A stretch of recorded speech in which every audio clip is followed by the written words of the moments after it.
ऐसे ना आई। जब तक सब लोग हमारे साथ ना दी, जब तक सब लोग साथ में ना मिलके झूमी, तब तक मजा नहीं। तो हम भी 2 मिनट खातिर रहुआ लोग के बीच आओ तनी सब लोग साथ में झूमी। आवे के बाद ओ मेरे भारत का बच्चा बच्चा, मेरे भारत का बच्चा बच्चा, जय जय श्री राम बोलेगा।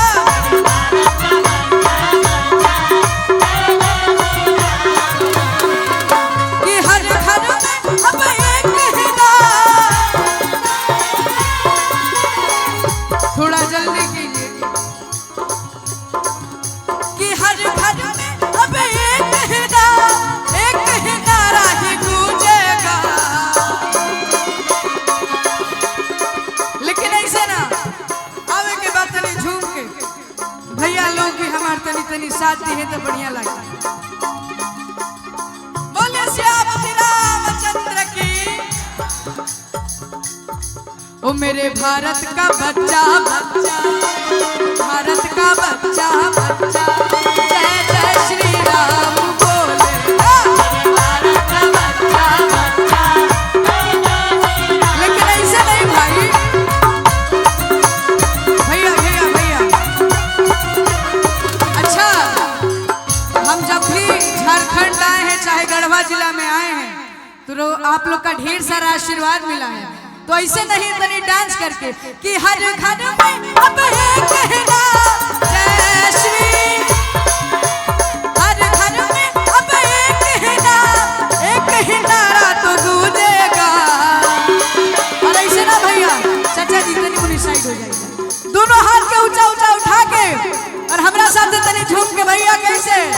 ओ मेरे भारत का बच्चा बच्चा, मेरे भारत का बच्चा बच्चा, जय जय श्री राम बोलेगा। मेरे भारत का बच्चा बच्चा, जय जय श्री राम बोलेगा। मेरे भारत का बच्चा बच्चा, जय जय श्री राम बोलेगा। हर घर में अब एक ही नाम, हर घर में अब एक ही नाम, एक ही नारा तो गूंजेगा। कोरस वाले भैया मिला के और बोलिए श्यामती रामचंद्र की। हमको कुर्सी दे दीजिए 2 मिनट के लिए भैया, कुर्सी दे दीजिए। ओ मेरे भारत का बच्चा बच्चा। हाँ, अब सही है, अब सही है। अरे के बच्चे झूम के ओ मेरे भारत का बच्चा बच्चा, मेरे भारत का बच्चा बच्चा, जय जय श्री राम बोलेगा। मेरे भारत का बच्चा बच्चा, जय जय श्री राम बोलेगा।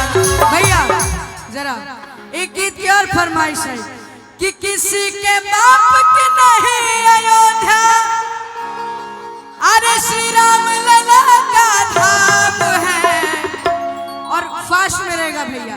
ओ भारत के नायक रघुनायक कौशल्या नंदन राम, भारत के नायक रघुनायक कौशल्या नंदन। किसी के बाप के नहीं अयोध्या, राम लला का धाम है।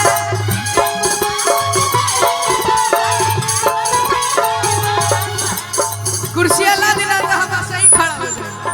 बोलिए श्यामती रामचंद्र की। और हमारे साथ ठुमका लगा के वैसे भैया। किसी के बाप के नहीं अयोध्या, राम लला का धाम है। किसी के बाप के नहीं अयोध्या, राम लला का धाम है। और दोनों हाथ को उठा के और ठुमका लगा के हमारे जैसे भारत के नायक रघुनायक कौशल्या राम है।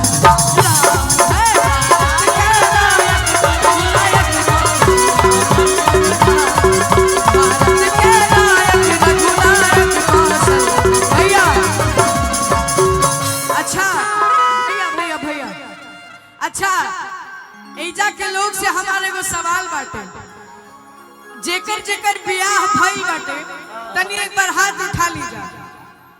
अरे बाप रे, आ जेकर जेकर बियाह नहीं भई तनी एक बार वो लोग हाथ उठाई दो भैया। अरे बाप रे, अभी तो सब लोग कुंवारे हैं भाई। तरवा लोग खाती जाना तनी हम का कहा कि सब हो के हुनर में हरारू चाही सुनो।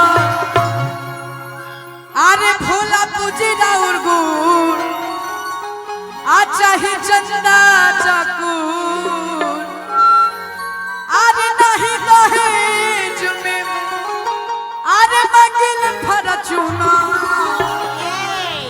आवे के बा भैया कि सौ बहु के हुनर में हरारू चाहिए सौ बहु के हुनर में हरारू चाहिए ए भोला मुझे ना और गोड़ चाहे चंदा चकूर भोला मुझे ना और गोड़ चाहे चंदा चकूर नहीं दहेज में मांगल फरचूना। अच्छा रउआ लोग के बियाह हो गई बाटे अभी ना नू अच्छा कैसन मेहरारू चाहिए सुनर के छुछू ना तनी जोर से सुनर के छुछू ना आवे के बाद तनी ठुमका लगा के तो सौ बहु के हुनर में हरारू चाहिए सुना सौ बहु के हुनर में हरारू चाहिए सुना। लेकिन भैया रुकम तनी माता बहन लोग हमनी के बीच में बाड़ी जा रउआ लोग से हमारा आग्रह बाटे 2-2 मिनट खातिर तनी खड़ा हो जाए जा सब लोग रउआ लोग एगो भजन गाई जा। अच्छा बैठी जा कि निमिया की डाढ़ी मैया आरे लावेली झूलू हवा हो कि झूली रे झूली ना कि मैया मुर्गा बेली दिया हो कि झूली रे झूली ना। लेकिन ऐसे ना आवे के बा हमरा साथे तनी ताली बजा के भैया दोनों हाथ के ऊंचा ऊंचा उठा के कि निमिया की डाढ़ी मैया लावेली झूलू हवा हो कि झूली रे झूली ना निमिया की डाढ़ी मैया लावेली झूलू हवा हो कि झूली रे भैया। अच्छा भैया लोग के जयकारा तो हम सुन लेनी लेकिन अब तनी रउआ लोग के जयकारा हम सुनी कि नारी शक्ति कितना ताकत बाटे तो तनी जोर से प्रेम से बोली सेना वाली मैया की। अरे वाह आप लोग तो महाराज पीछे हो गए और आवे के बाद ऐसे ना खाली जयकारी लगैला से काम ना चली हमरा साथे ताली भी बजावे के पड़ी दोनों हाथ के ऊंचा ऊंचा उठाई जाए आगे से पीछे तक सब लोग ऊंचा ऊंचा उठा के कि मैया मोरी गावेली किया हो कि झूली रे झूली ना कि मैया मोरी गावेली या कि झूली रे झूली ना कि मैया मोरी गावेली। और यही में अरे टुकुर टुकुर देखाला से कुछ ना होई टुकुर देखाला से कुछ ना होई काहे कि जबले ताली ना बजे दुबाई कुछ ना होई जबले ताली ना बजे दुबाई कुछ ना होई टुकुर देखाला से कुछ ना होई टुकुर देखाला से कुछ ना होई।